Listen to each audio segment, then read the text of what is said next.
Muito boa noite, sejam todos bem-vindos a mais uma edição do nosso podcast 87. É um prazer receber todos novamente, mais uma vez comigo aqui, Niltinho Souza. E eu quero pedir para você que está nos acompanhando sempre, nos ajudar também compartilhando a nossa transmissão. Nós temos o nosso site, liberalfm87.com.br, temos também o nosso aplicativo Web TV Liberal FM e temos também a nossa página do Facebook Web TV Liberal FM. Hoje recebo aqui com muito prazer Nilton Alves de Oliveira. É um prazer, Nilton, receber você. Boa noite, seja bem-vindo. Boa noite, Nilton. É um prazer da nossa parte estar aqui com você, participar desse programa de grande audiência, né? E em seu nome cumprimentar toda a equipe aqui da TV Liberal FM. Nilton, é um prazer realmente falar com você, principalmente por causa do seu nome. Você tem um nome muito bonito, viu? Aí aqui agora a gente vai fazer um jogo de palavras que vai ficar até engraçado para o telespectador em casa, né? É Nilton do lado, é Nilton do outro, e assim a gente vai levando até o final do nosso programa, né? Vai ficar muito interessante, pelo menos para quem está assistindo, né? Perfeito. Nilton, eu gostaria de saber de você, tem algumas etapas da sua vida que são muito conhecidas das pessoas em geral, principalmente quando a gente fala do INCRA. Mas a gente vai chegar nessa parte do INCRA. Por que eu digo isso? Quando a gente fala Nilton Alves de Oliveira, às vezes alguma pessoa pode não conhecer, mas quando a gente fala Nilton do INCRA, parece que já tem ali automaticamente um reconhecimento de cara, né? Mas a gente vai chegar na parte do INCRA, mas agora eu queria falar com você a respeito de talvez a parte que as pessoas ainda não conhecem. Da onde você veio, qual é a sua história? Conta pra gente aí, mesmo que de uma forma mais resumida, como que se deu aí a sua carreira até a chegada do INCRA? Bom, Nilton, eu nasci aqui no município de Rio Paranaíba, na Fazenda Saus, que é uma propriedade situada próximo da comunidade de Palmeiras, e lá eu tive a oportunidade de frequentar da primeira à quarta série primária. Em seguida, eu me mudei para Carmo, Paranaíba, para poder dar continuidade aos estudos. Aqui eu fiz da quinta série do primeiro grau até o segundo ano do segundo grau, e logo em seguida eu me mudei para Viçosa, onde eu fiz o terceiro ano no colégio universitário da universidade, e logo em seguida fiz o vestibular para o curso de agronomia, e lá eu concluí o curso em 1984. Então você é formado em agronomia? Sim, eu sou engenheiro agrônomo formado pela UFV. E ali também já começou algum laço, então, com a UFV, né? Porque você também tem uma história estreita com a UFV, nós vamos falar um pouco mais para frente, mas ali então foi aí que você teve esse primeiro contato com a UFV.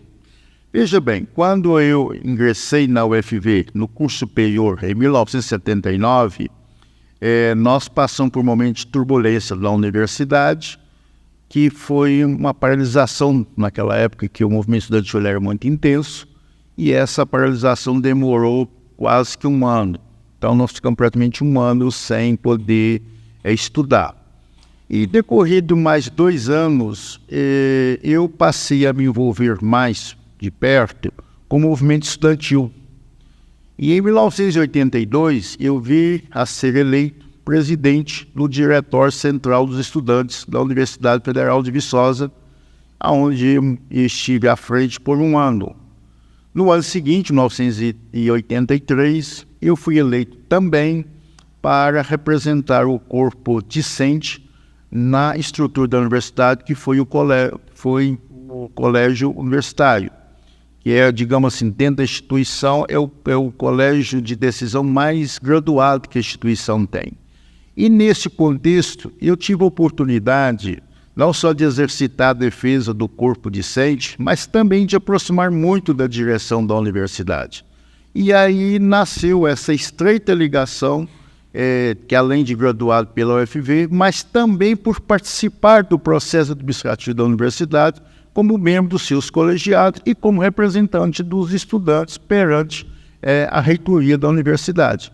Então, esse é o contexto que eu coloco da minha aproximação com a instituição de maneira mais intensa que aconteceu lá nos idos de 84. Aí eu me diplomei em julho de 84 e vim trabalhar logo em seguida na Cooperativa de Carmo. E decorrido algum tempo eu fui trabalhar em Belo Horizonte, no CREA, Conselho Regional de Engenharia, Arquitetura e Agronomia, aguardando a minha designação para o INCRA, que eu já havia sido aprovado em concurso público anteriormente. Em 1994 eu ingressei no INCRA, tá? Como engenheiro agrônomo, no cargo de fiscal federal agrário. E lá eu permaneci até o ano de 2022, quando eu me aposentei pela instituição. E dentro do INCRA eu tive a oportunidade de participar de várias missões do Instituto a nível de Brasil, tá certo? Além de também ocupar vários cargos de confiança dentro da instituição.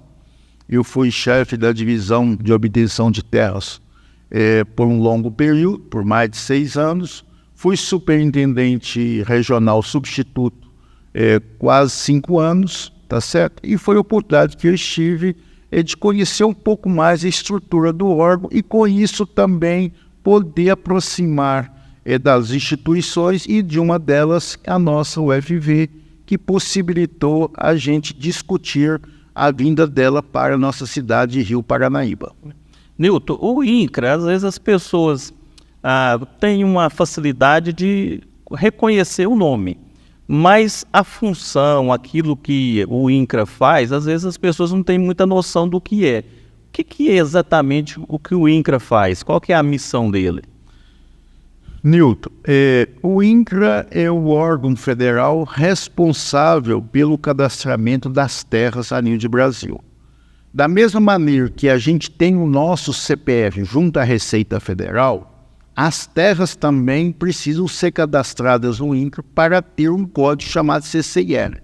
Então você não consegue movimentar nada a respeito de transmissão, financiamento, qualquer coisa dessa natureza, sem que a propriedade esteja cadastrada no INCRA. Então, de acordo com a legislação federal, é o órgão responsável por isso. Paralelo a isso, o INCRA tem outras atribuições. Uma delas é a realização de assentamentos de reforma agrária. A outra é a autorização para que estrangeiros possam adquirir terras aqui no Brasil. Então, precisa da autorização do INCRA. A outra atividade do INCRA é cuidar da titulação de áreas remanescentes quilombolas, tá certo? E a outra também, que é muito importante para as pessoas que às vezes lembram, é quando o INCRA informa o INSS qual foi a informação que o produtor prestou ao INCRA no seu dia a dia para fins de aposentadoria rural, porque esta informação ela serve de pretexto para o INSS examinar se há ou não pertinência entre a alegação do pretendente aposentador rural e o seu trabalho anteriormente realizado perante o Instituto. Nilton, quando se fala em terras, parece que a gente tem uma ideia de alguns assuntos delicados. O INCRA, de certa forma, ele estava ali envolvido em questões de reforma agrária. São todos assuntos que são delicados, né? São coisas que você mexe com propriedades rurais. Como que era essa situação, trabalhar com assuntos dessa maneira? Olha, nós temos que examinar a questão aí da reforma agrária no contexto da Constituição Federal. Na verdade, para fins de reconhecimento da propriedade rural, o direito de reconhecimento do Estado garantir isso para você, ele é relativo, ao passo que em outras áreas ele é absoluto. Mas no caso da propriedade rural, o direito é relativo pelo seguinte aspecto: o governo só lhe garante o direito da propriedade rural se você corresponder a uma obrigação, qual seja, de produzir. Se você não produz, independente da escolha de qual produto, o seu imóvel, pela legislação brasileira, ele é passível de ser destinado à reforma agrária.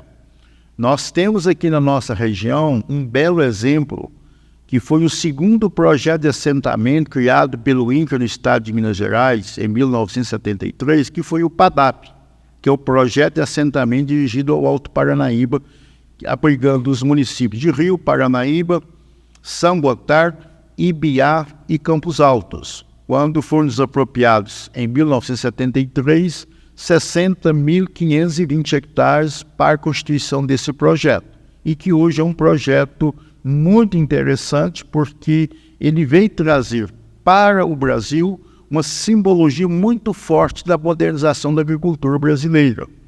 Então, esse é um exemplo que eu estou lhe dando da intervenção do INCRA na estrutura fundiária. Mais recentemente, nos programas, principalmente a partir do governo Fernando Henrique Cardoso, houve um incremento dos assentamentos rurais. Então foram criados muitos projetos de assentamento em diversas áreas, em diversas regiões do país, com o apelo mais no sentido social, tá? No sentido de provocar que as pessoas que eram proprietários das terras, elas pudessem realmente dar uma destinação consentânea àquilo que está previsto na Constituição Federal, nos seus artigos 184, 185 e 186, que trata do capítulo da reforma agrária. Newton, então o INCRA ele tem essa autoridade de chegar na determinada terra e fazer essa avaliação, se ela está sendo produtiva ou não, e se ela vai ou pode ser desapropriada para essa reforma agrária, esse assentamento. Né? Então, ele é um órgão que tem uma certa autoridade, né? O INCRA foi criado aí na década de 70, né? Para poder conduzir o processo não só de reforma agrária, como de colonização, principalmente na região aí das fronteiras agrícolas. Na época, principalmente Mato Grosso, Goiás, Rondônia, Acre, né? Pará. E na outra ponta, para cuidar dos assentamentos. Dentro do arcabouço legal, o INCRA tem a prerrogativa de lei, tá certo? De exercer o papel de fiscal no sentido de apurar se determinada propriedade é ou não produtiva. Em não sendo produtiva, o INCRA examina a pertinência ou não de fazer a sua arrecadação mediante a ação de desapropriação para poder dar destinação para assentamento dos trabalhadores rurais, caso haja demanda naquela região. Então, esse papel de verificar se a propriedade é ou não produtiva é do INCRA, assim também como o poder discricionário de entender se ela deve ou não ser destinada à reforma agrária também é do INCRA. Esse é o papel constitucional que está assegurado do Instituto a nível nacional. Mas, de qualquer forma, não é um processo simples, apesar de ter toda essa autoridade e o INCRA poder exercer essa autoridade, às vezes vai encontrar resistência por parte do proprietário, alguma coisa assim, né? Não é uma coisa pacífica, geralmente, que em todas as situações o INCRA vai chegar e vai ser uma negociação tranquila, né? Na verdade, Nilton, a questão da terra é uma questão ligada a poder, né? Isso desde a época que o Brasil foi descoberto, desde as capitanias hereditárias, depois passando pelas sesmarias, tá certo? Você observa que a terra sempre teve esse forte significado de poder dentro do sistema capitalista brasileiro, né?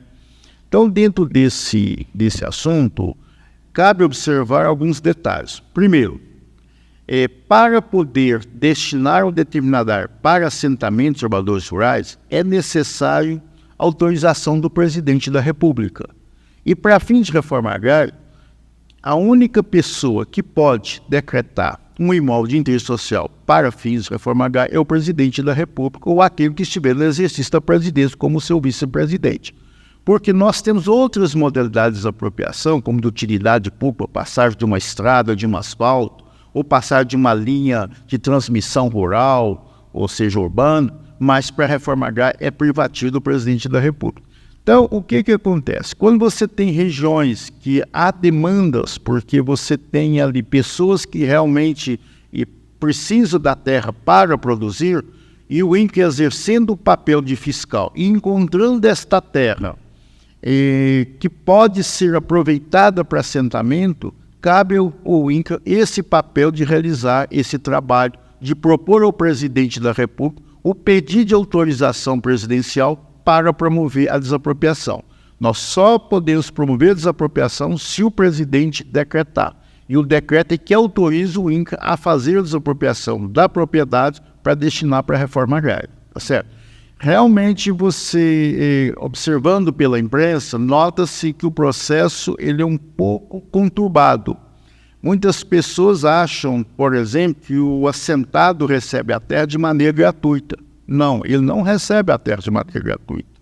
É da mesma maneira que o INCRA indeniza aquele que foi despojado da terra, no caso o proprietário rural, ele também remunera o governo, só que por um período mais alongado em termos de prazo de pagamento, que vai entre 3 até 20 anos, tá certo? Mas o mesmo valor que foi desembolsado pelo órgão público para indenizar o dono do imóvel, tá certo? Porque a indenização do proprietário, ela não é feita de maneira em cash. Ela é feita da seguinte forma: para as benfeitorias, depósito à vista, em dinheiro. Para a terra nua, aí nós temos variação entre 4 até 20 anos. Vai depender do tamanho da propriedade. Propriedades muito grandes, período mais alongado. Propriedades pequenas, período menor. Cabendo lembrar que essa forma de pagamento que está prevista na Constituição é, na verdade, uma sanção que o poder público aplica a quem não deu destinação à terra de maneira adequada. Então, por isso que há esta desapropriação da área que não é produtiva, tá certo? E que pode ser aproveitada para fim de reforma agrária, porque nem todas as áreas improdutivas são próprias para exploração agrícola. Tem muitas áreas que não são próprias, então essas realmente o INCRA tem o poder de não definir pela sua desapropriação. Newton, no Brasil, de uma forma geral, quais as regiões que têm mais processos de desapropriação e de assentamentos? Dá para definir isso assim, Joe? É interessante você observar, Newton, que as ações de desapropriação, elas recaem em algumas regiões que têm algumas características interessantes. Primeiro, quando você examina os índices utilizados para a feição da propriedade, você vai observar que são muito baixos. Aí, por exemplo, vamos tomar como exemplo o milho. Aqui na região do Alto Paranaíba, se a propriedade alcança uma produtividade de aproximadamente 23 sacas de milho por hectare, de acordo com o governo, ela é produtiva. Se ela alcança, por exemplo, soja, 900 quilos por hectare, ela é produtiva. Se alcança, por exemplo, 300 quilos de feijão por hectare, ela é produtiva. Agora, existe um detalhe. No passado, as terras que eram destinadas à pecuária, elas tinham uma fertilidade natural mais elevada do que tem hoje, porque com o passar dos anos, as pessoas não investiram de maneira adequada na recuperação das terras de pastagem. E com isso, os valores de suporte destas áreas caíram muito. Então, as ações de desapropriação do INCRA, elas têm recaído muito em áreas de pecuária, exatamente por causa dessa perda da capacidade de apacentamento que essas áreas têm em razão da falta de investimento que fizeram ao longo do tempo. Os índices que eu me citei aqui são índices que foram feitos com base no censo de 1975, quando a agricultura brasileira ainda era muito atrasada em relação ao que é a agricultura hoje. E se você fizer uma comparação entre o crescimento da agricultura e o crescimento em termos de modernização da pecuária, você pode observar que a agricultura deu passos mais largos. Então a produtividade foi ampliada de maneira muito assustadora, ao passo que a pecuária, só mais recente, que ela está se modernizando com mais intensidade. Mesmo assim, em regiões que talvez nós temos que caracterizar que são regiões ainda tradicionais, porque nas regiões, por exemplo, de abertura de áreas, ainda impera a modalidade de exploração que não tem muita capacidade de assentamento, como é o norte do Brasil. Então, hoje, grande parte das nossas ações de desapropriação estão concentradas em algumas regiões de Goiás, muitas na Bahia, tá certo? Muitas no Pará, algumas regiões do Mato Grosso, e aqui em Minas, elas têm concentrado um pouco na região do Triângulo Mineiro, na região, por exemplo, do Vale do Rio Doce e na região norte de Minas. São as regiões que mais têm feito ações de desapropriação para a reforma agrária, são nessas regiões aqui no nosso estado. E como que fica a atuação do INCRA quando se refere, por exemplo, à questão amazônica? ele tem alguma gerência nessa questão ali de definir também propriedades produtivas, ou isso é mais de outros departamentos, de IBAMA? O INCRA, ele intervém em alguma coisa ali também na região amazônica? O INCRA cuida da estrutura fundiária, né? Ao passo que o IBAMA cuida da questão ambiental, né? Tá certo? Então são duas atividades assim distintas e mais complementares, né? Na região norte, todo o disciplinamento da ocupação das terras na região de floresta amazônica, elas dependem dessa prévia anuência do INCRA, quando se trata de assentamentos criados pelo INCRA. Fora do contexto do INCRA, cabe aos institutos de terra desses estados o desempenho dessa tarefa. Tá certo? Então, cada estado tem o seu instituto que cuida de suas terras estaduais. Então, o INCRA cuida das terras federais. Nas terras federais, principalmente daquelas destinadas a assentamento, é obrigação do INCRA cuidar não só da organização da estrutura fundiária, mas principalmente cuidar da questão ambiental dentro dos assentamentos, o que não é uma tarefa muito fácil, certo? Mas é o papel do INCRA fazer isso. Nilton, foram quantos anos de INCRA no total? Eu estive na superintendência do INCRA de Minas Gerais durante 28 anos e 11 meses e 17 dias. Gostava? Fazia alguma coisa? Era aquilo ali que você gostava de fazer? Na verdade, quando eu estive na superintendência, antes de ter cargo de chefia, eu tive muita oportunidade de viajar pelo Brasil participando de algumas ações ligadas à estrutura fundiária. Então, por exemplo, eu estive muito tempo à disposição da Advocacia Geral da União, tá certo? Para poder fazer trabalhos de avaliação de áreas de interesse da AGU, como áreas apropriadas pelo IBAMA. Hoje tivemos um caso interessante que nós trabalhamos, que foi os processos que foram da extinta Nuclebras em São Paulo, que era uma área muito significativa, que o governo tinha desapropriado para a construção de 2 usinas atômicas e logo em seguida o governo desistiu desses empreendimentos e as pessoas passaram a cobrar em juízo esse apossamento administrativo destas áreas. Só lá nós atuamos 2 anos produzindo as informações para subsidiar a defesa da AGU frente a essa questão colocada pelos produtores, né? Participamos também, e hoje eu tenho muito orgulho disso, da CPI do Judiciário. Eu estive à disposição da CPI durante quase um ano em Brasília, tá certo? Fazendo avaliações diárias para a CPI, que era resultado de superindenizações que a Justiça estava condenando as instituições, no caso específico foi o Banco da Amazônia, que eu atuei, na região lá do Pará, e que inclusive teve um fato interessante, que de acordo com as conclusões dessa CPI, por sugestão nossa, é que nasceu a lei do georreferenciamento, que hoje obriga que todas as propriedades rurais com área superior a 25 hectares precisam ser georreferenciadas e precisam ser certificadas no INCRA para que componha um banco nacional de informações para ser acessado por qualquer órgão público relativo à ocupação dessa propriedade. Então, esse trabalho nasceu nessa atuação nossa na CPI do Judiciário de Brasília em 1999. A lei é de 1992, porque demorou um pouco para tramitar, mas a proposta originou das conclusões dessa CPI a respeito desse trabalho realizado no Pará. Tá? Então, assim, eu tive muitas oportunidades de conhecer a realidade da estrutura fundiária brasileira, de ter oportunidade de conhecer as instituições que trabalham nesta área, tá certo? Isso, para mim, me enriqueceu bastante o conhecimento a respeito de lidar com a questão da terra. Então, para mim, foi muito bom. Eu me sinto muito satisfeito por esse retorno que eu tive nessa questão profissional. E acabou que ficou muito impregnado a sua imagem do INCRA, né? Tanto que, como a gente comentou no início do nosso bate-papo, quando se fala Nilton do INCRA, as pessoas acabam lembrando de você, né? Ficou uma junção ali da função com a pessoa, né? Desde que a gente vinha atuando, né, Superintendência de Minas, ora como chefe da obtenção da terra, ora como superintendente junto, sempre as pessoas nos referiam, né? Vamos ter contato com o Nilton lá do INCRA sobre determinado assunto, vamos falar de determinado assunto com o Nilton do INCRA, né? E aí isso colou um pouco a nossa imagem, né, de atuação a respeito desse trabalho, né?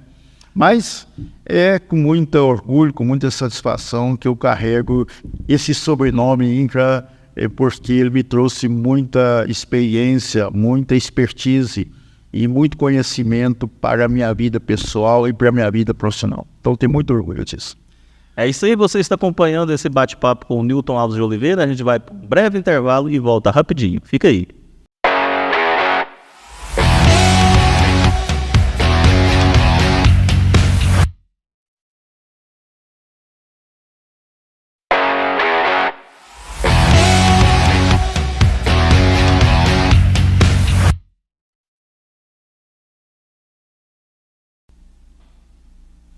Estamos de volta com o nosso segundo bloco do podcast 87 e eu quero pedir novamente para você nos ajudar compartilhando a nossa transmissão. Nós temos o nosso site liberalfm87.com.br, temos também o nosso aplicativo Web TV Liberal FM e temos também a nossa página do Facebook Web TV Liberal FM. Mais uma vez aqui com o Newton Alves de Oliveira, nós já batemos um papo sobre o INCRA, agora nós vamos entrar no assunto UFV, como ele mesmo já nos adiantou aí no primeiro bloco, né, o seu contato com a universidade, né, a sua atuação ali junto à União dos Estudantes, é isso mesmo? A União dos Estudantes, isso, e também, agora, né, eu quero saber de você, Newton, qual que foi a sua relação, como foi a sua atuação na chegada da UFV aqui em Rio Paranaíba, né, nossa cidade vizinha aqui, porque trouxe realmente uma grande quantidade de benefícios para a região por completo, né? Então foi algo que realmente alavancou o crescimento de Rio Paranaíba e também trouxe facilidade nos estudos de vários estudantes aqui da região. Qual que foi ali a sua relação com a chegada da UFV em Rio? Olha, Newton, é uma história muito interessante, porque ela surgiu com a mudança aí de governo em 2003, e nós tivemos em Belo Horizonte um certo dia um encontro com o prefeito de Rio Paranaíba, o Jaime Silva, para tratar de um assunto de ocupação de uma área que pertencia ao INCRA, mas estava incomodado com a prefeitura de Rio Paranaíba. E era uma situação delicada porque precisava realmente dar uma destinação ali, porque estava sendo uma área motivo de cobiça por terceiros para fins de ocupação. Esta área é uma área remanescente do assentamento criado pelo INCRA na década de 70, que ficou com destinação para Rural Minas, e esta área teria sido transferida para o município de Rio Paranaíba para a criação ali de uma escola agrícola. E o município chegou a fazer um investimento lá, mas a escola não prosperou. E em razão disso, houve uma ocupação do lote, tá certo? O lote 119A, que é chamada área da usina, e aí nós... É naquela estrada que vai para a usina, né? Exatamente. Era um lote de 677 hectares, e isso, na época, o governo federal criou um projeto de assentamento, mas deixou uma área remanescente de 70 hectares, onde estavam as benfeitorias, para poder ver qual a destinação que poderia dar para essa construção, já que a escola realmente não desenvolveu. Aí, recebendo o prefeito em Belo Horizonte, um certo dia, para tratar desse assunto, na mesa eu disse para ele: prefeito, nós precisamos, em comum acordo, INCRA, que era o dono das terras, e a prefeitura, dona das benfeitorias, dar uma destinação que pudesse trazer um benefício para a região. E eu tenho aqui uma sugestão para você, prefeito. E falou: qual seria? Eu digo: olha, vamos repassar aquela área para a Universidade Federal de Viçosa, para que ela possa implantar ali, quem sabe, um núcleo de pesquisa. Isso foi lá nos idos de 2005. E aí o prefeito me respondeu: este é meu sonho, ter uma universidade próxima da gente ali.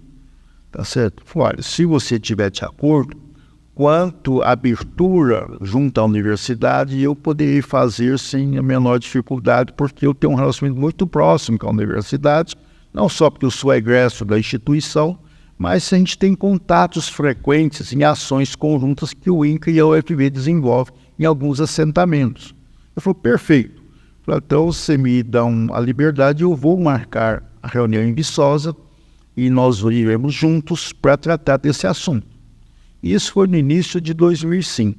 E aí mantive o contato com o reitor, tá certo? E anunciei para ele que nosso interesse era dar destinação dessa área do Rio Paranaíba para a universidade. E ele prontamente acolheu, e aí nós fomos a Viçosa juntos para se reunir com o reitor. Naquela oportunidade, o reitor recebeu muito bem a ideia de trazer para a região um centro de pesquisa, e ali ficou definido que o reitor encaminharia ao Rio Paranaíba um professor com a finalidade de colher alguns apontamentos para saber qual que seria a viabilidade desse empreendimento. E essa pessoa que veio a Rio Paranaíba, que é o professor Ambrósio José de Oliveira, atual pró-reitor da universidade hoje, ele veio a Rio Paranaíba e com a visão mais ampla, ele disse, olha, lá é tão propício que a gente pode não só ter um centro de pesquisa, mas também implantar alguns cursos na região. E com isso aguçou a nossa mente de realmente batalhar para que pudesse não só ser um centro de pesquisa, mas que também pudesse ser um centro de formação educacional. E a partir daí nós começamos a trabalhar e logo em seguida nós tivemos a grande chance de contar com a ajuda do vice-presidente da República, à época, que era o José Alencar Gomes da Silva, que prontamente recebeu o prefeito, lá em Brasília, em meados de 2005, e acolheu o pedido de trabalhar para que a universidade pudesse vir para Rio Paranaíba. Eu me lembro bem que no dia da audiência lá em Brasília, o Lula estava viajando para a África, e aí o José Alencar brincou, olha, vice-presidente não manda, mas pede, e eu vou pedir com empenho. Isso foi numa reunião, foi numa quarta-feira, se não me falha a memória, foi no dia 10 de fevereiro de 2006. Na segunda-feira, no retorno do Lula, ele certamente fez um contato com o presidente e já deu notícia para nós, dizendo que o presidente tinha aprovado a vinda da UFV para o Rio Paranaíba. E aí tem um detalhe muito interessante, Nilton, que são as casualidades que a gente acha que só a mão de Deus pode explicar. A gente não sabia que o governo estava gestionando internamente a expansão das universidades brasileiras. E o programa estava em franca montagem sem nosso conhecimento. E aí nós entramos nesse processo da expansão das universidades. Foram criadas 42 extensões e uma delas foi o Rio Paranaíba. Então, quando foi no mês de março de 2005, já saiu a portaria do ministro da Educação alocando 10 funcionários e 18 professores para o Rio Paranaíba, para a UFV implantar um campus nesta cidade. Inclusive com um atropelo. Interessante observar isso, Nilton. Quando o governo editou a portaria, a UFV não tinha ainda decidido pela vinda para o Rio Paranaíba. Isto é, seus órgãos colegiados internos ainda não tinham apreciado a proposta de implantação do campus. Quer dizer, o governo atropelou, já criando o campus a nível federal, com alocação já de pessoal, sem que a própria universidade ainda pudesse definir sobre a vinda, entre outras palavras.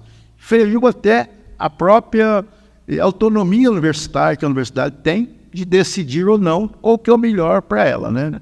É tipo assim, vai porque vai dar certo, já estamos autorizando. Na verdade, foi uma determinação, né, do presidente Lula que a UFV criasse o campus de Rio Paranaíba. A verdade é essa, tá certo? E o que aconteceu? Quando foi em julho de 2005, o Conselho Universitário se reuniu, no dia 26 de julho de 2005, e já decidiu pela criação do campus, que foi o primeiro campus fora de sede, exceto no Florestal, que já existia há algum tempo, criado pela UFV. E quando já foi no dia 8 de agosto de 2006, já foi empossado o primeiro diretor do campus da UFV, que foi o professor Leovando, que por sinal é um carmense que estudou em Viçosa formou lá, fez carreira docente lá, tá certo? Foi o primeiro diretor do campus de Rio Paranaíba. E daí para frente foi o começo, né? Quando foi no ano seguinte, já teve o vestibular, tá certo? Para 2 cursos, foi agronomia e administração, e aí na sequência foram implantados os cursos que temos hoje. São 10 cursos superiores, né? Fora os cursos de pós-graduação que a UFV tem, né? E agora, mais recentemente, no ano de 2023, com uma organização política patrocinada pelo prefeito do Rio Paranaíba, né, o Teipira, né, conseguimos que trouxesse para Rio Paranaíba o curso de medicina e de enfermagem. Então, está agendado para iniciar em 2025 e já os cursos de medicina para 40 vagas e o de enfermagem para 40 vagas para o campus de Rio Paranaíba. Que é um salto enorme, né? Que é um salto enorme, né?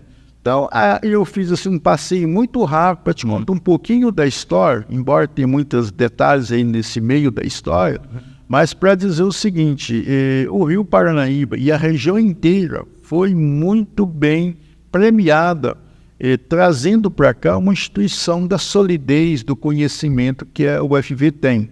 A gente brinca muito entre as pessoas, né? A UFV tem luz própria, né? Quando você diz, formei em Viçosa, ninguém pergunta onde fica Viçosa, o que é Viçosa. Quando você fala de uma outra instituição, às vezes as pessoas indagam, né? É boa, é isso, aquilo. A Viçosa não. Viçosa tem uma reputação muito boa no ensino a nível nacional, apesar de ser uma instituição relativamente pequena, entre as 72 universidades federais que o Brasil tem hoje, né? E das 15 de Minas Gerais, né? Então, a UFV sempre gozou desse prestígio aí, né? Então, a região nossa, graças a Deus, recebeu um investimento federal, que é um motivo de orgulho para todos e que eu acho que veio contribuir muito, não só para a área da agricultura e para a área das humanas, agora, possivelmente, com a área de saúde, né? Porque para a implantação do curso de medicina, nós teremos o suporte de 4 municípios aqui da região, que serão o município 7, Rio Paranaíba, Serra do Salito, Carmo Paranaíba e São Gotardo. Então, as estruturas hospitalares desses 4 municípios estarão, digamos, à disposição da UFV para cuidar da formação do corpo de médicos, né? A gente entender como se fosse parte da instrução dos alunos ali, eles terem aquela, eu acho que chama residência, né? Eu não sei, é da minha área, então a residência que os alunos então fariam nessas instituições aqui da região, aqui de perto, seria essas... Na verdade, eu também não sou médico, eu sou engenheiro, né? Mas participei ativamente desse processo e todas as reuniões que nós tivemos, tanto a nível de Brasília, quanto aqui no Rio Paranaíba e até em Viçosa, né? Eu estive sempre acompanhando o prefeito de Rio Paranaíba nesse debate sobre a medicina, né? Mas o que eu posso lhe dizer é o seguinte, o que se busca em Rio Paranaíba é formar um médico voltado para o médico da família, tá certo? A partir do momento que ele tem essa formação básica, com esse conhecimento do programa, dentro do programa Mais Médicos, aí ele poderá, logo em seguida, já fazer a especialização. Então, por exemplo, quem tem vocação para ser cardiologista, aí já vai fazer uma especialização ou uma residência voltar para cardiologia. Quem tem, interesse para fazer para uma outra ortopedia, ele vai fazer. Mas a base será no sentido do médico da família. Esse é o objetivo do Rio Paranaíba. E a ideia que está sendo trabalhada no projeto, que foi apresentado ao Ministério da Educação agora no final do ano passado, é que a partir do 2º, 3º período, esses alunos já possam estar dentro dessas unidades de saúde, desses municípios, já iniciando o processo. Por quê? Porque quando eles vão para dentro das unidades de saúde, eles vão participar juntamente com, a gente chama isso na linguagem, um preceptor, que é um médico ali daquela própria unidade e vai poder dar a eles a oportunidade, digamos assim, conhecimento sobre a estrutura da medicina local, entendido? Então, sempre vai ter o acompanhamento do médico durante todo esse período. Então, essa é a ideia da formação do médico que está sendo proposto para Rio Paranaíba. O que ele vê e o que ele estuda em sala de aula, ele vai ver ali de forma real, né, acontecendo. Você trouxe aqui para mim um livro, né, 15 anos da UFV, campus do Rio Paranaíba. Aqui também conta todas essas histórias que você me contou, mas provavelmente de forma mais completa, né? Tem várias histórias aqui a respeito. Fala o que exatamente do livro, além... O livro faz um relato sobre a história de criação do campus de Rio Paranaíba no ensejo dos seus 15 anos, que completou agora em 2021, né? E o campus foi fundado em 26 de julho de 2006, né? Então, em 21 completou 15 anos. Então, essa edição, que teve o patrocínio do Instituto Ibrachina, né? Ela foi uma obra muito bem trabalhada, muito bem feita pela equipe que a universidade escolheu, né? Que foram 2 professores, né? Tá certo? Para poder contar um pouco dessa história, como é que foi desde a criação até ela completar esses 15 anos, com a riqueza de detalhes sobre a participação de todos os atores que contribuíram para esse processo. Então, é um livro muito interessante para aqueles que desejam conhecer um pouco do que foi o processo que resultou na vinda da UFV para Rio Paranaíba. Nilton, agora eu vou ter que entrar num assunto aqui, mas prestando atenção naquilo que você já explicou, eu acredito que já tenho a resposta, mas é necessário eu fazer essa pergunta. Porque é o seguinte, sempre que existe uma rodinha de conversa, né, e o assunto UFV, ele entra nessa roda de conversa, alguém diz o seguinte: olha, a UFV era para ter vindo para a Carmo do Paranaíba e não veio. O que existe de verdade ou de não verdade nessa afirmação aí? Você que participou de todo esse processo aí. Na verdade, não existiu nenhuma conversa a respeito da UFV vir para Carmo Paranaíba. Como eu expliquei desde o início, o processo da vinda do Rio Paranaíba nasceu dentro de um objetivo do INCRA com a prefeitura de dar destinação a determinada área. E à medida que o processo nasceu, ele foi ganhando corpo à medida que nós fomos contando com os apoios políticos para poder trazê-lo para Rio Paranaíba. Então, assim, naquele momento não houve nenhuma cogitação que ela pudesse ou vir para o Carmo ou para qualquer outra cidade da região, porque nós estávamos procurando ocupar um espaço que era a terra do INCRA com as benfeitorias da prefeitura, para que pudesse dar uma destinação, porque eu esqueci de comentar com você, Nilton, mas eu preciso fazer esse registro público porque ele é muito interessante. Como eu disse para você, esse trabalho iniciou da vinda para Rio Paranaíba em 2005. Mas em 2003, nós tivemos a oportunidade de receber no INCRA, por 2 ocasiões, o presidente do tribunal, tá? O desembargador Galisteu, que procurava autorização do INCRA para pegar esta área do Rio Paranaíba e implantar uma penitenciária agrícola, num modelo diferenciado. À época, ele anunciou para nós que o Fundo Penitenciário Nacional, administrado pelo Ministério da Justiça, dispunha de R$1,5 milhão de reais, e que era muito dinheiro para aquela época, para poder investir na penitenciária modelo. E ele entendia que esta área poderia abrigar uma penitenciária porque estava numa região muito rica. Então, qual era o objetivo do tribunal? Que as pessoas apenadas em qualquer região do estado que tivessem vocação agrícola, eles seriam transferidos para o Rio Paranaíba para, durante o dia, trabalhar nas fazendas e receber tecnologia na área da agricultura, tá certo? E à noite dormir na penitenciária. E eu te confesso que nas 2 ocasiões que nós tivemos esse contato com o presidente do tribunal, tá certo? Sempre ele estava acompanhado também do juiz Herbert Carneiro, que depois veio ser presidente do tribunal e faleceu na presidência do tribunal. A gente sempre colocava que a gente tinha dificuldades de fazer a cessão da área, porque a área não era propriamente nossa na totalidade, porque as benfeitorias que existiam ali dentro pertenciam ao município do Rio Paranaíba. E certo dia ainda brincou, mas qualquer coisa desapropria o município do Rio Paranaíba. Aí nós dissemos, não, mas isso é uma tarefa nossa, porque a área é federal, então a gente precisa cuidar com mais afinco. E graças a Deus, esta opção que foi colocada para o INCRA e que nós rejeitamos, ela transformou numa outra opção, que foi a vinda da universidade, que foi uma conquista muito grande. Então, Então, deixamos de ter no Rio Paranaíba uma penitenciária agrícola reivindicada pelo Tribunal de Justiça de Minas Gerais para se ter aqui no Rio Paranaíba uma Universidade Federal com uma contribuição muito maior para a região. Então, eu finalizo com você, Nil, para dizer o seguinte: esta informação que você ouve aí nas rodinhas de conversa aqui de Carmo, ela não merece prosperar com relação a essa possibilidade do UFV ter vindo para o Carmo. Isso nunca existiu nos contatos dos quais eu participei e o prefeito também participaram. Porque, na verdade, em verdade dizendo, foi um projeto muito audacioso. Na época, as pessoas da região inteira não davam credibilidade que o Rio pudesse receber uma instituição do quilate da UFV.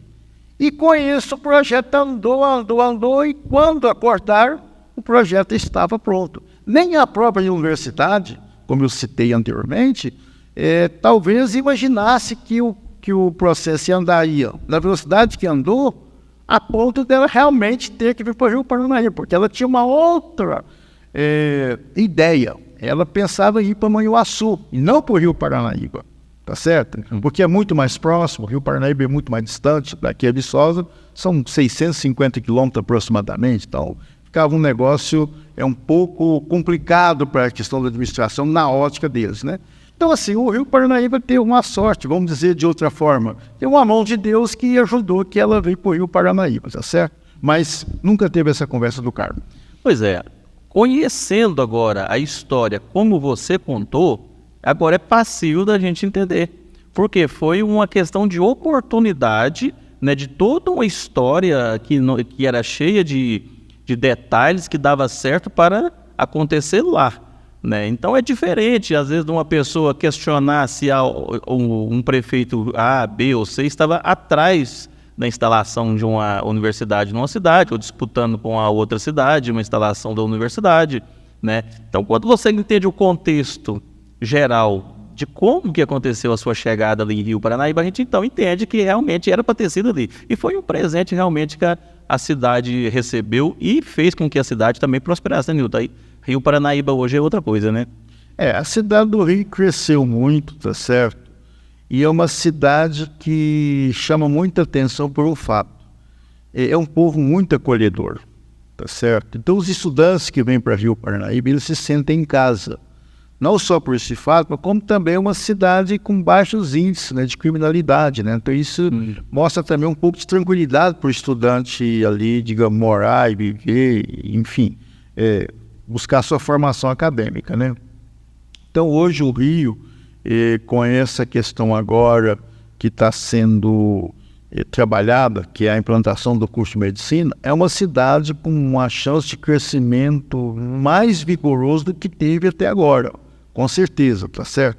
Hoje lá nós temos aproximadamente 2.000 alunos estudando em Rio Paranaíba, né? A cada ano ingressa 600 alunos, né?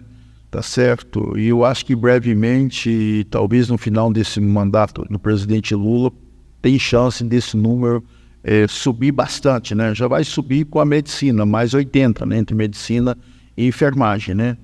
Tá certo? E eu creio que outros cursos na área de saúde com certeza virão para Rio Paranaíba, como fisioterapia, educação física, tá?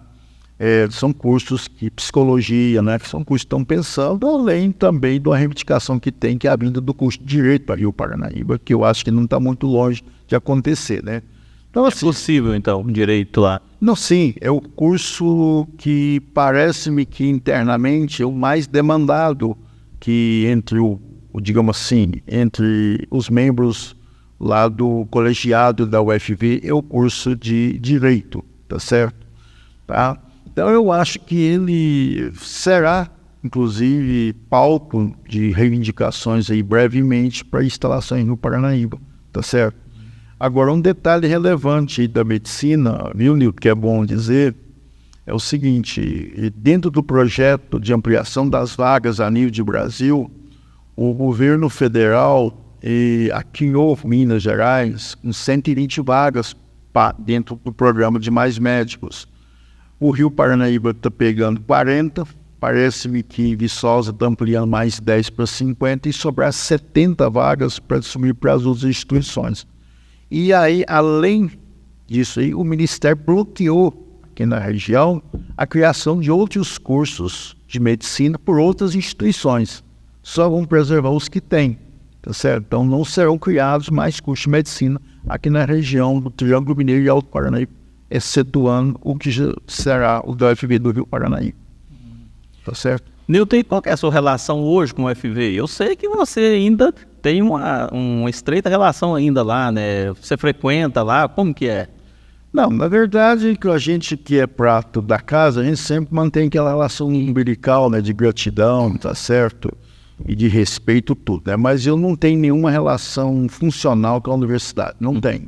Eu apenas, assim, dou minha colaboração pela experiência que eu tive dentro do governo, né, trabalhando no INCRA, em cargos de chefia, nessas questões aí que permeiam essas tratativas com o governo, tá certo? Pra você ter uma ideia, há mais ou menos um mês atrás, nós reunimos uma turma aqui grande, capitaneada pela Amapar, tá certo? Com mais de 25 prefeitos, fomos a Brasília para agradecer o Rodrigo Pacheco, que foi a pessoa, ao lado do deputado Reginaldo Lopes, que se empenharam para poder criar o curso de medicina de Rio Paranaíba, tá certo? Então, assim, a gente sempre, a gente participa desse processo pelo conhecimento que a gente tem acumulado do histórico da vida da UFV para Rio Paranaíba, né? E graças a isso eu fico muito feliz porque eu recebi o título cidadão honorário do Carmo e recebi também de São Gotardo. Você está acompanhando comigo esse bate-papo com Newton Alves de Oliveira. A gente vai para um breve intervalo e volta na sequência. Fica aí.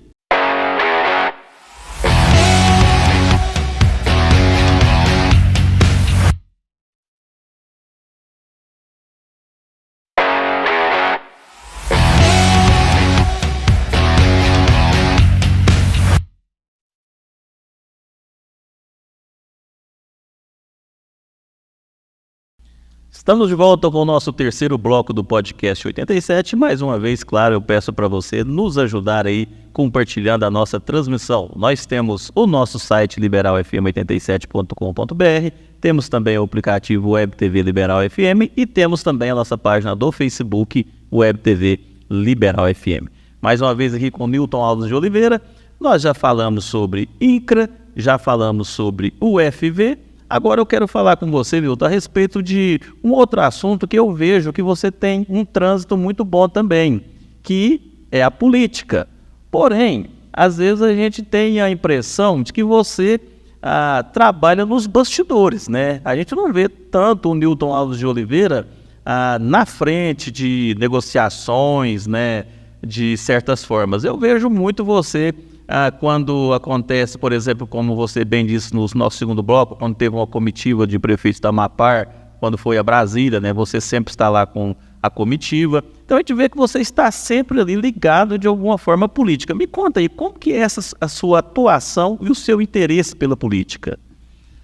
Ô Newton, na verdade, as pessoas têm várias maneiras de olhar a questão que eles podem contribuir para a melhoria da sociedade. Uns fazem engajamento através dos partidos políticos, outros fazem pelo caminho aí de ajuda pelas comunidades sociais, tá certo? E eu procuro fazer, dentro do meu conhecimento, essa regimentação que possa resultar num proveito para a região dentro do campo político sem estar envolvido em partido político.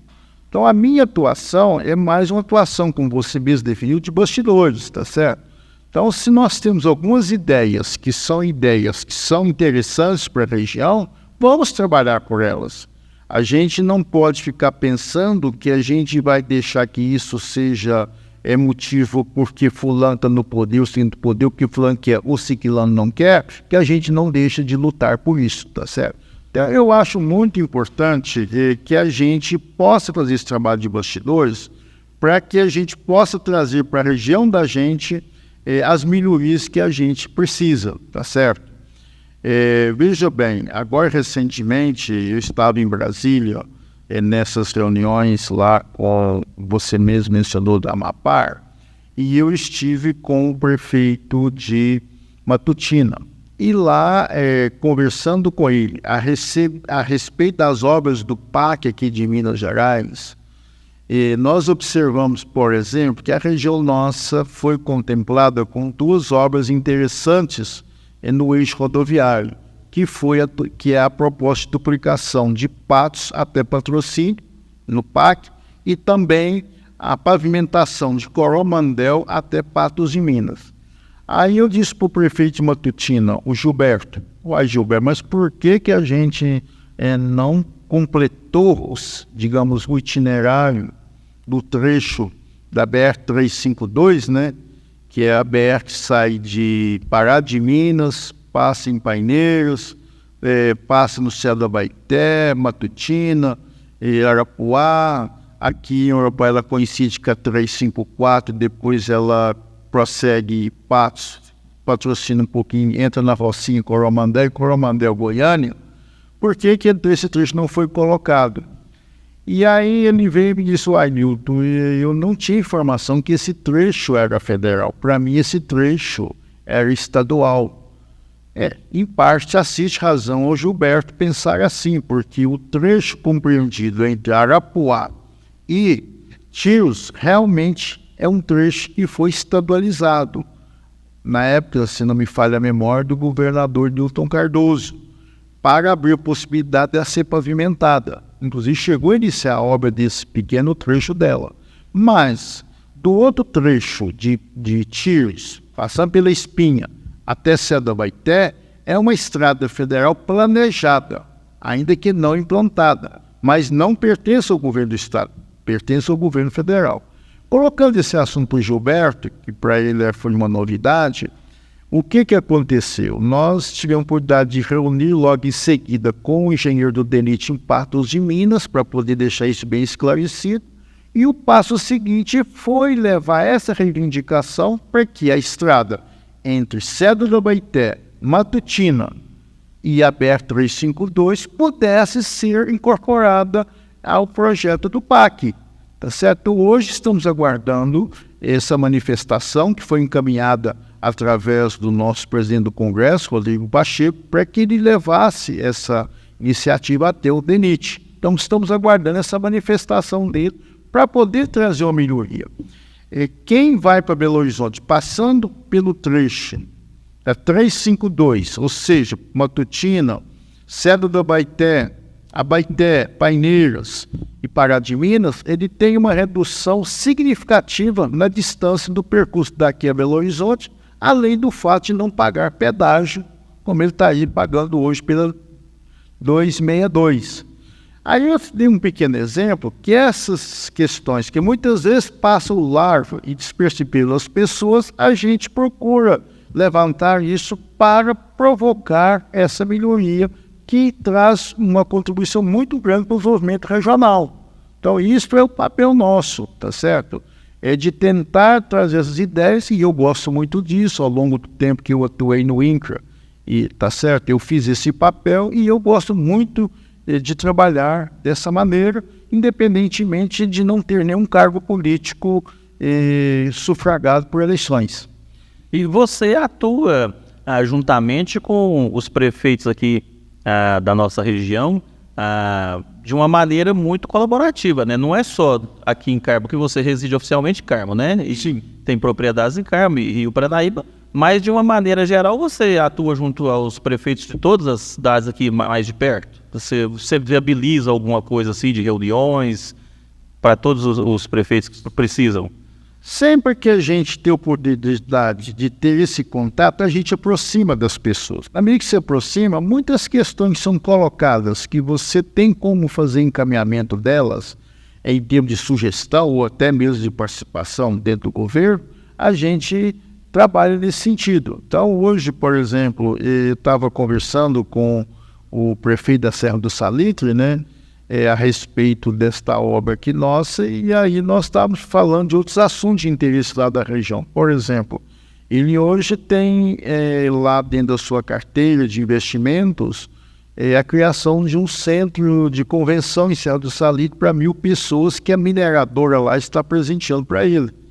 E aí nós entramos na discussão para saber qual é o melhor local de implantação lá.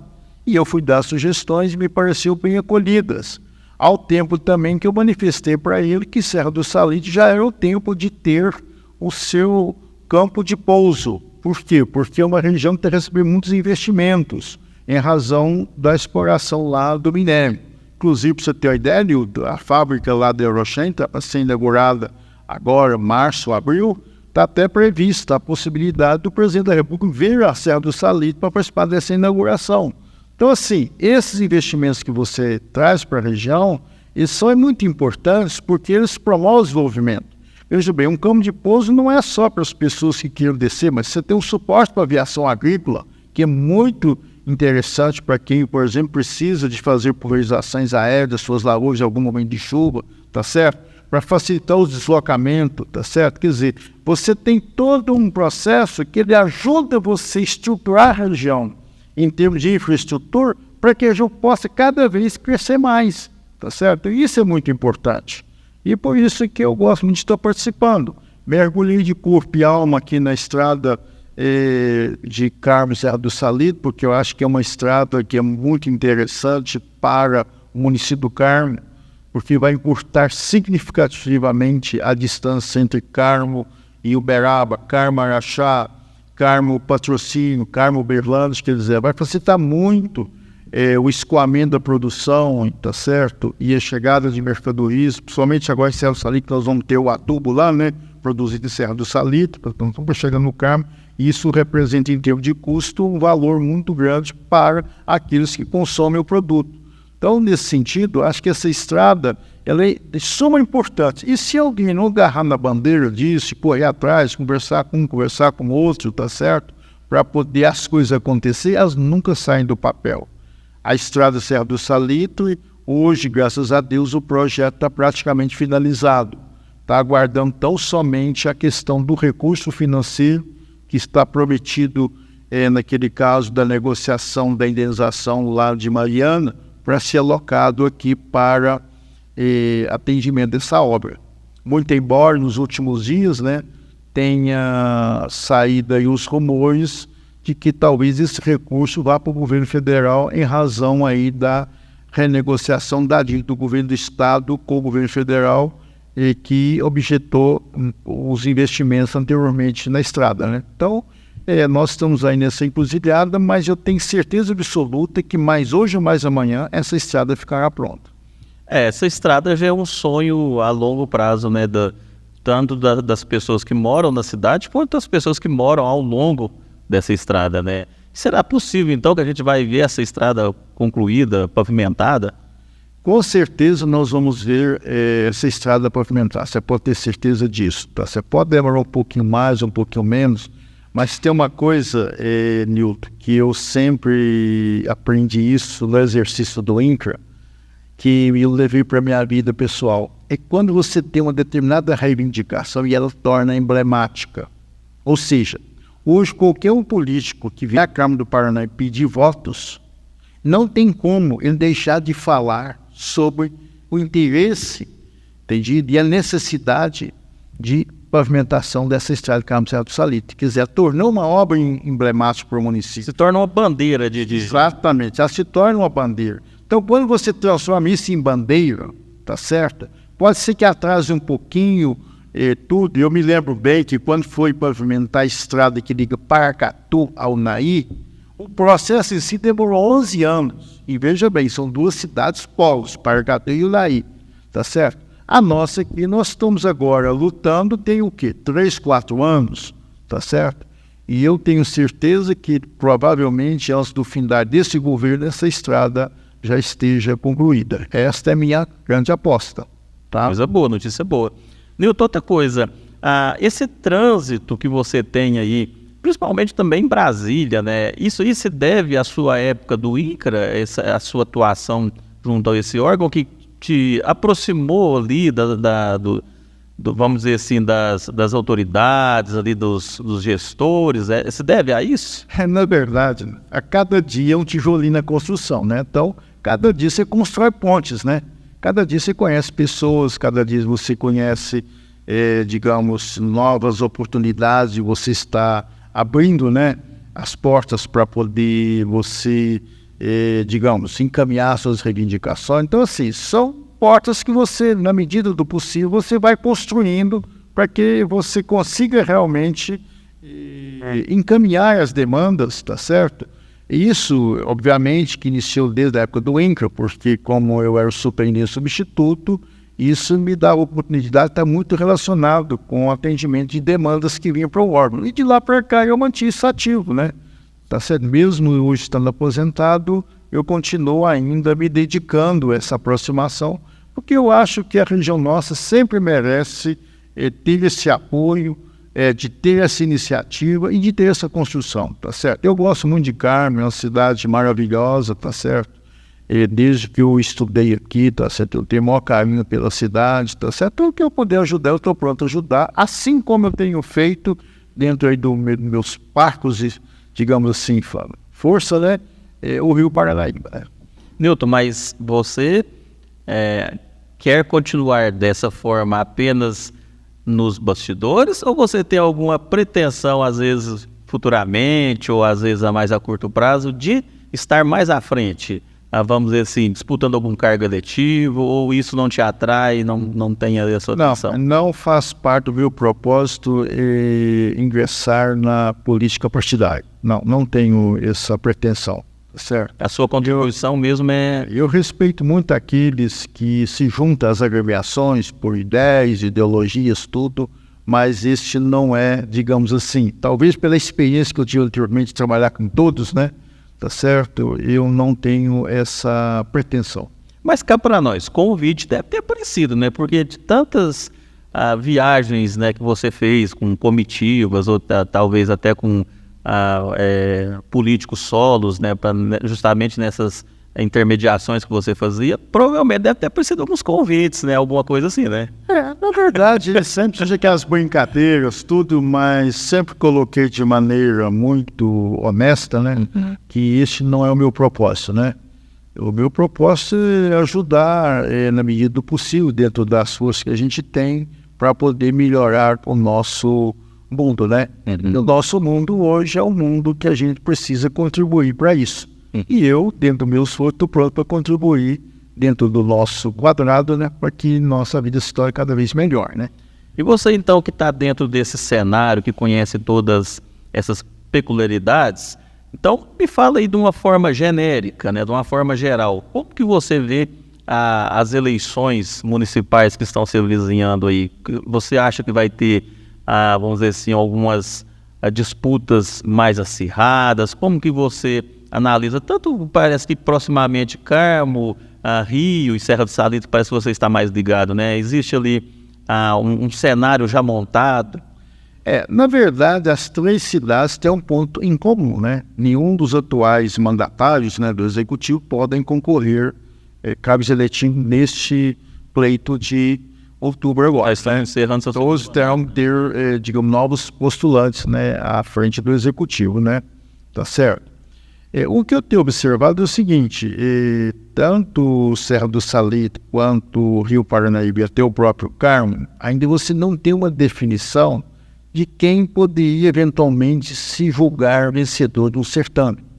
Um nome ou outro tem surgido, mas os próprios titulares do atual executivo não têm se definido por quem poderia emprestar o seu apoio e que seria um peso diferenciado no processo de escolha política em outubro, certo? Os três municípios estão assim, estão em suspensos nomes? Exatamente. Os três municípios estão em suspense. Talvez um pouco menos Serra do Salitre, que tem postulado um candidato, mas mesmo assim, eu acho assim, de maneira ainda muito incipiente. Rio Paranaíba continua ainda em suspense, aqui no Carmo, pelo que me consta, também continua em suspense, quer dizer, nós não temos ainda, digamos, uma maneira de dizer, fulano e ciclano são realmente os candidatos que nós vamos ter que escolher em outubro, para quem vai ser, digamos, entregue à prefeitura, né? Mas isso, na sua opinião, é bom ou ruim? Até vendo como, assim, do lado do eleitor, ele espera um pouquinho mais para ter aquela surpresa, que às vezes aparecem nomes diferentes, ou é que o eleitor já é basicamente alinhado a determinado personagem, já fica meio ressapiado? O que você analisa? É melhor para o eleitor ou não? Eu vou separar aqui em dois aspectos. Por exemplo, Serra do Salitre e Rio Paranaíba, eu acho que a eleição ela tem muito a ver com o apoio que o prefeito vai dar a determinado candidato.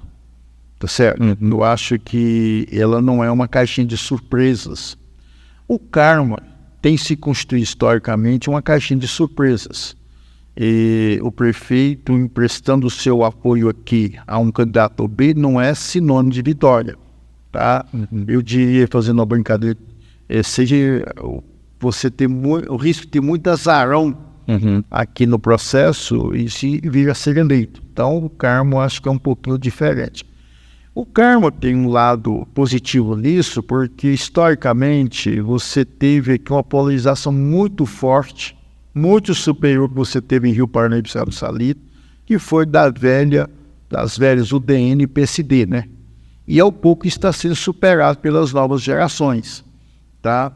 Mas você tem observado que Carmo, assim como Patos de Minas, às vezes pessoas que estavam num determinado posicionamento que você achava que não podia ser eleito, quando chega ao final do pleito, elas conseguem sufragar como eleitas para ocupar o executivo, né? Então, o Carmo, ele tem essa nuance que é diferenciada em relação aos outros municípios. Então, dizer em Carmo, seja até lá para os poucos dizendo que fulano está eleito e ciclano não está preterido, é muito arriscado dizer isso, porque às vezes você tem uma mudança no comportamento eleitoral, então, aí 5, 10 dias antes do pleito, no efeito que nós chamamos de efeito boiada, né?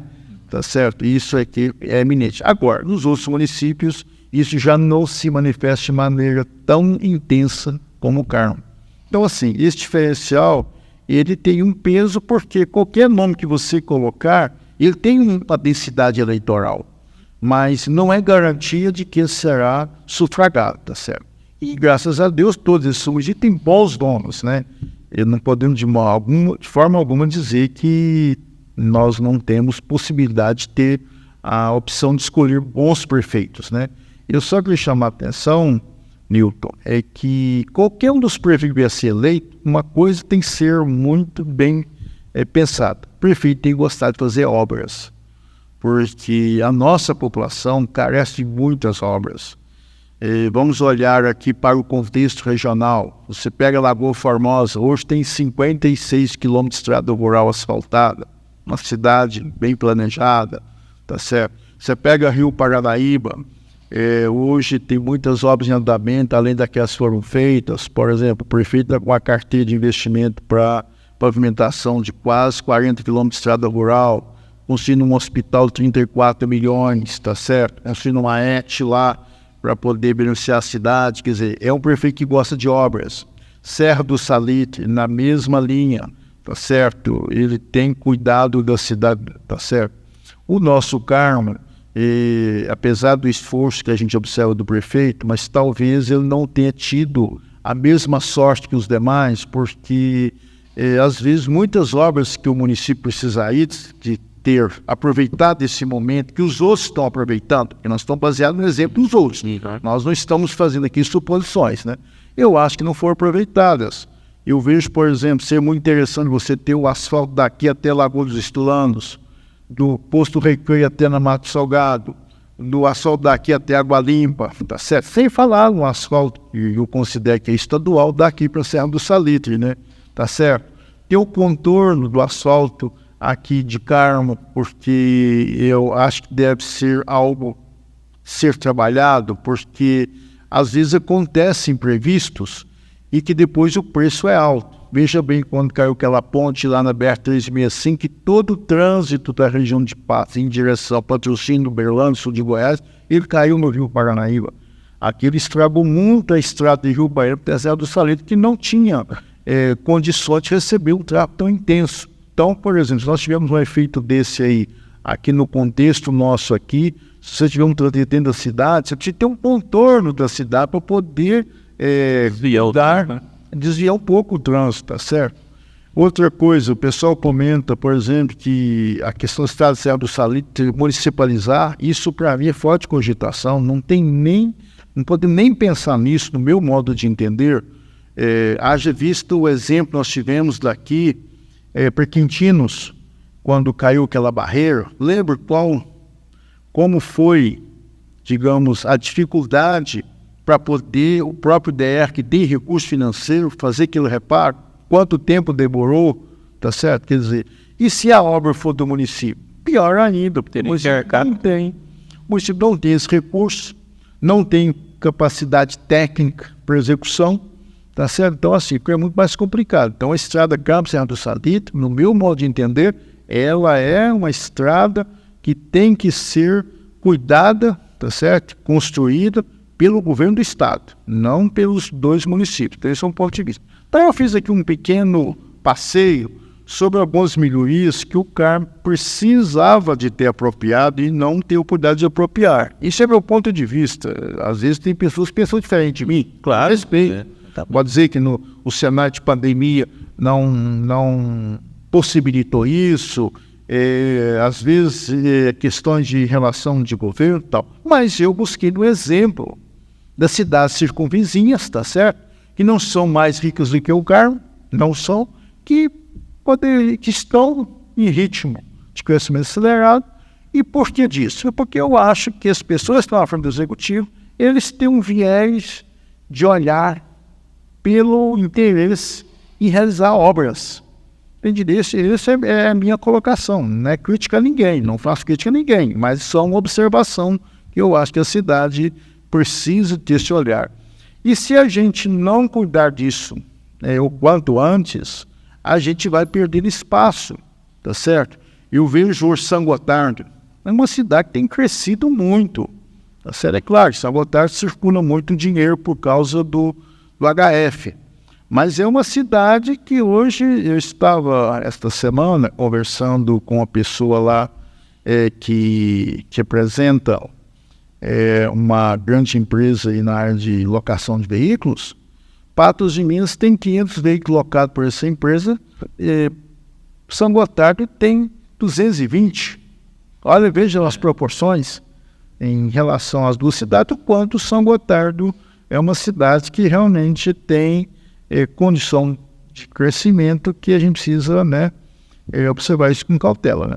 Então, assim, eu acho que a nossa política carmense, ela está hoje a demandar que as pessoas deixem de pensar que o candidato seja A ou B, para nós pensarmos um pouco mais nas ideias que a cidade precisa para poder trabalhar isso em prol da comunidade. Esta é a minha visão. Nilton, e sobre eleições ainda, eu não sei se você vai concordar comigo, porque também nós dois não somos especialistas na área, mas o que os candidatos a prefeitos vão enfrentar agora é uma espécie de um inimigo que não era previsto até um pouco tempo atrás, que é a questão da inteligência artificial. Ou seja, a partir de agora, as eleições municipais, elas vão ser uma espécie de laboratório teste para ver o impacto que a inteligência artificial vai ter no resultado das eleições. Porque hoje, como você e eu também acompanha, é muito fácil você clonar a voz de uma pessoa, é muito fácil você pegar um vídeo de uma pessoa e colocar ela falando uma coisa que ela não está falando, né? E quando se lança isso num contexto político, o estrago ele é muito grande. Porque mesmo que depois seja provado que aquilo ali foi feito numa edição, até que aquele concerto seja espalhado, ele vai espalhar de uma forma menor do que se espalhou a primeira mentira.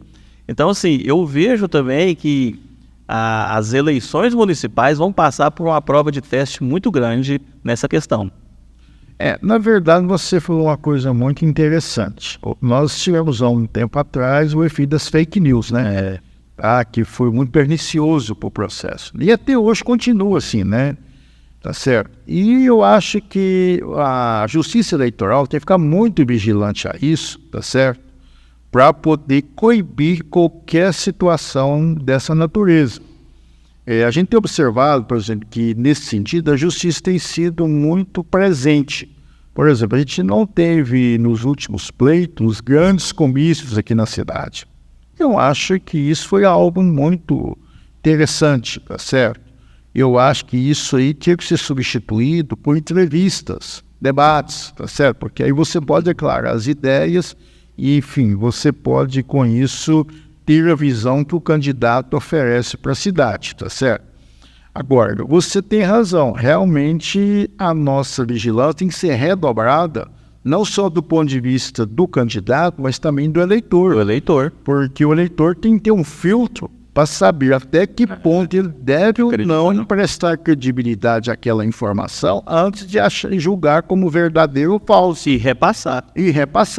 Então, isso tem que ser, o eleitor tem que ficar muito cauteloso, tá certo? Sobretudo aqueles que são assíduos nas mídias e as redes sociais, porque ali você tem produtos de todas as naturezas. Tem um bom produto e tem um péssimo produto. Então, eu concordo com você. Mas o que nós temos que hoje aguardar é uma presença bem ostensiva aí da Justiça Eleitoral, no sentido de coibir essa prática no exercício, porque isso ia transformar, Nilton, num estelionato eleitoral. Quer dizer, ou o sujeito promete aquilo que realmente não faz parte do seu programa político, ou às vezes inventa aquilo que ele não estaria defendendo na hipótese de ser eleito, tá certo? Então você tem as duas premissas.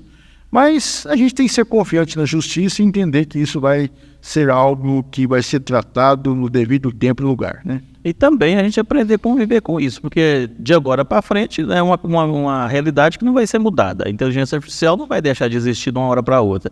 Então a própria justiça, como você disse, vai se adaptando àquilo e o eleitor, cada vez mais sendo treinado a isso, identificar logo aquilo ali se é uma mentira ou não, porque é uma coisa que vai fazer parte do dia a dia agora, né?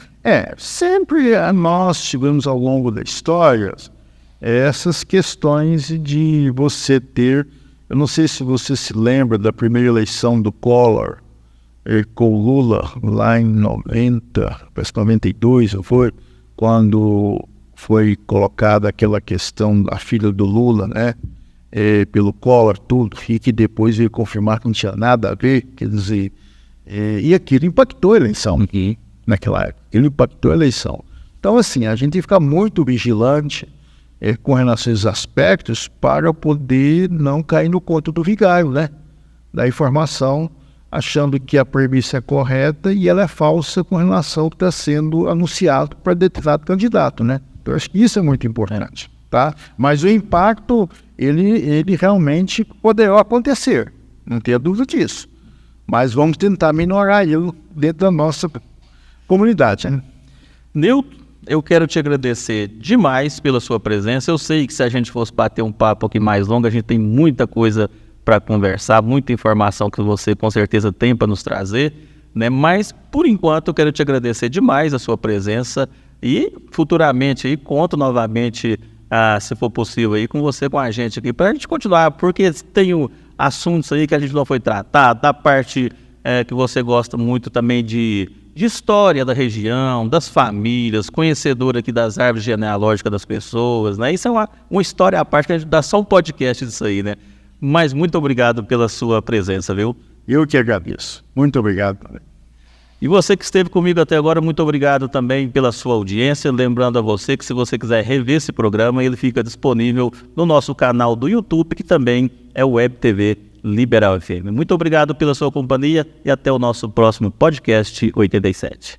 Bora.